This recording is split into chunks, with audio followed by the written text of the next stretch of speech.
రాజ్నగర్లోని శ్రీ రేణుకా ఎల్లమ్మ దేవాలయ బ్రహ్మోత్సవాలు ఘనంగా జరిగాయి.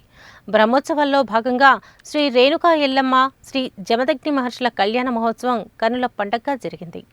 నల్గొండ పట్టణం ప్రకాశం బజార్లోని కూరగాయల మార్కెట్ సమీపంలో ఉన్న రాజ్నగర్ శ్రీ రేణుకా ఎల్లమ్మ దేవాలయ 7వ బ్రహ్మోత్సవాలు 3 రోజుల పాటు జరుగుతున్నాయి. సోమవారం ప్రారంభమైన బ్రహ్మోత్సవాల్లో భాగంగా మంగళవారం అమ్మవారి కళ్యాణ మహోత్సవం కన్నుల పండుగగా జరిగింది. ఉదయం ప్రబోధకం, హోమం, పూర్ణాహుతి అనంతరం శ్రీ రేణుకా ఎల్లమ్మ, శ్రీ జమదగ్ని మహర్షి వార్ల కళ్యాణ మహోత్సవాన్ని అంగరంగ వైభవంగా నిర్వహించారు. అనంతరం భక్తులకు తీర్థ ప్రసాదాలను అందజేసి మధ్యాహ్నం అన్నప్రసాద వితరణ చేశారు. అన్నదాన ప్రసాద వితరణ మోదుగు సంతోష్, మానస దంపతులు సహకరించారు. ఆలయ చైర్మన్ పోతిపాక బక్కయ్య, విజయలక్ష్మితో పాటు దేవస్థాన ధర్మకర్తల మండలి మరియు రాజ్నగర్ యూత్ కమిటీ సభ్యులు, ఇతర భక్తులు పాల్గొన్నారు. శ్రీ శ్రీ శ్రీ రేణుకా ఎల్లమ్మ వారి దేవస్థానము రాజ్నగర్ ఈ కూరగాయల మార్కెట్ వెనుక 7వ వార్షికోత్సవ కళ్యాణ మహోత్సవ సందర్భంగా ఈ ఏరియాలో ఎంతో ఘనంగా ఉత్సవాలు జరుపుకుంటాం. కాబట్టి ఈరోజు 20వ తారీఖు నుండి 27వ తారీఖు వరకు ఎంతో ఉత్సవంగా జరుపుకుంటాం. కాబట్టి ఈ తేదీ యొక్క ఈరోజు 26 అమ్మవారి కళ్యాణము మరియు అన్నదానము అండ్ ఊరేగింపు సాయంత్రం ఉంటుంది. కాబట్టి రేపు బోనాలు, బలిహారం జరుగుతుంది. అందరు భక్తులందరూ అధిక సంఖ్యలో పాల్గొంటారు. ఇక్కడికి ఎంతో ఘనంగా జరుగుతుందని కోరుకుంటుంది.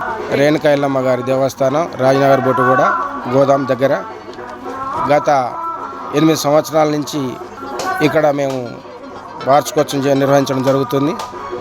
ఈ నిర్వహించడంలో అందరూ వాడకట్ల కానీ పట్టణ ప్రాంత ప్రజలందరూ కానీ సుఖ సంతోషాలతో ఎల్లవేళలుగా అమ్మవారి ఆశీస్సులు ఉండాలని, మాకు అమ్మవారి కృపదయ వల్ల నా సహాయశక్తుల మేము ఎలాంటి ప్రభుత్వపరమైన పారితోషికం లేకున్నా కానీ మా వాడకట్టు గల పట్టణ ప్రముఖుల పెద్దల ఆశీస్సులతోన సహాయ సహకారాలతోని గౌరవ పెద్దలందరితోని చైర్మన్ గారి సహకారం, అందరి గౌరవ మంత్రి గారైన వారి సహకారం తీసుకొని ఈ గుడిని ఇంత డెవలప్ చేయడం జరుగుతుంది.